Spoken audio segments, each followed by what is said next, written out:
29 তারিখ আমি nomination paper submit করছি। তো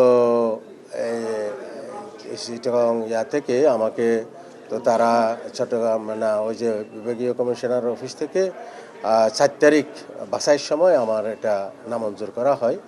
তো এই নামঞ্জুর করছে যে ইউএস সিটিজেনশিপ আমার আছে সেজন্য।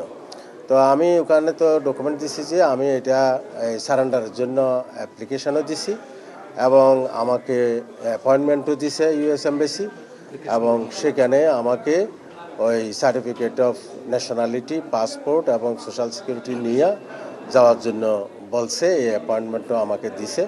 তো যেহেতু এটা প্রক্রিয়াধীন সেজন্য আমি আমার এটা অ্যাকসেপ্ট করার জন্য অ্যাপিল করেছি।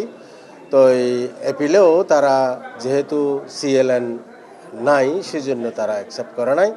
কিন্তু আমার জানা মতে এই শুধু অ্যাপ্লাই করে বিএনপির অনেক প্রার্থীকে তারা বৈধতা দিছে।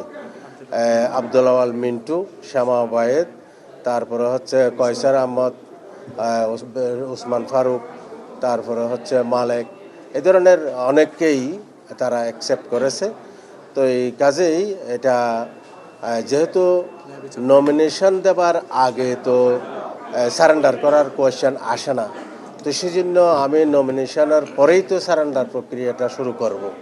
তো কাজেই এটা আমারটা লিগ্যাল ওয়েতেই আমরা আছি এবং আমি যে ইন্টেনশন এটা অ্যাপ্লিকেশান দিছি এবং আমাকে এটা অ্যাকসেপ্ট করে আমাকে পেপার সাবমিট করার জন্য তারা যে দিছে সেটা প্রসেসিংয়ের মধ্যেই আছে, এটা অ্যাকসেপ্ট করা উচিত ছিল। আর আমি আমার কাগজপত্র দেখাইছি ওই যে আমি যে যেটা অ্যাপ্লিকেশান দিছি সেটা অ্যাকসেপ্টেড এবং আমাকে যে অ্যাপয়েন্টমেন্ট দিছে সেটাও দেখাইছি। কিন্তু সিএলএন আসতে তো সেটা তো সময় লাগে। তো সিএলএন এখানে অনেকেরই সিএলএন নাই, শুধু অ্যাপ্লাই করেই। তো এখন এখন এটার একটা সমাধান তো হইতে হবে।